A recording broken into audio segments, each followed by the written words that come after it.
Reserve, মুদ্রাস্ফীতি, মানি circulation, এগুলোকে এখন রিঅ্যাডজাস্ট করতে হইতে পারে কিছুটা, করে এগুলোকে স্টেবল রাখতে হবে, যা আছে তাই রাখার চেষ্টা করতে হবে।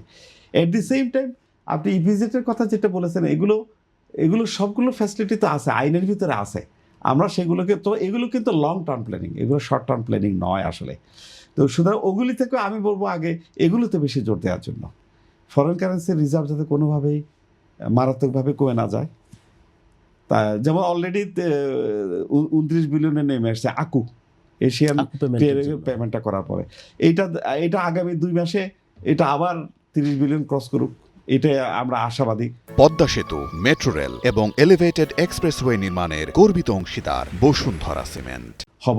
এবং মুদ্রাস্ফীতিটাকে ধরে রাখা, তারপরে উৎপাদন, স্থানীয় উৎপাদনটাকে ধরে রাখা, এবং খুব দ্রুত আমাদেরকে ট্যাক্স, ইন্টারনাল ট্যাক্স বাড়ানো দরকার। নাহলে যে পরিমাণ সাবসিডি দিতে হবে, যে বেশি দামে, অলরেডি ক্রুডের দাম কিন্তু $100 ক্রস করে গেছে, তো আমাদেরকে কত বেশি দামে কিনতে হবে? আমরা তো স্থানীয় পর্যায়ে পেট্রোল, অকটেন, ডিজেলের দাম বাড়িয়ে দিতে পারবো না, যাতে আরও খারাপ অবস্থা হয়ে যাবে অর্থনীতি। তার মানে সরকার ভর্তুকি দিতে হবে, সে ভর্তুকি টাকাটা কোথায় পাবে? তো সব দিক থেকে সমন্বিতভাবে পরিকল্পনা করে ঠান্ডা মাথায় যদি এই সরকার পরিচালনা না করে, যেমন গতকাল পিআরআইয়ের একজন বিশেষজ্ঞ বলছেন যে সরকারের ভিতরে আন্ত মন্ত্রণালয়ের একটা বিশেষজ্ঞ কমিটি দরকার। তার মানে ওরা হয়তো প্রতিদিন বসবে, একবার প্রতিদিন সিচুয়েশনটা ইভ্যালুয়েট করবে, যাতে সরকার বা প্রধানমন্ত্রী দ্রুত একটা সিদ্ধান্ত নিতে পারে।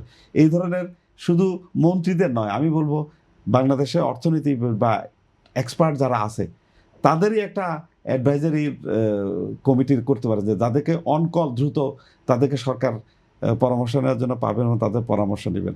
এবং মার্কেট ইনফরমেশন, যেমন এই যে আমরা আলোচনা করলাম, প্রথম বললো তেলের সংকট আছে, আবার পরে মন্ত্রী বললো যে না, তেলের কোনো সংকট নাই, এখন আমরা শুনছি মাত্র 1 মাসের স্টক আছে।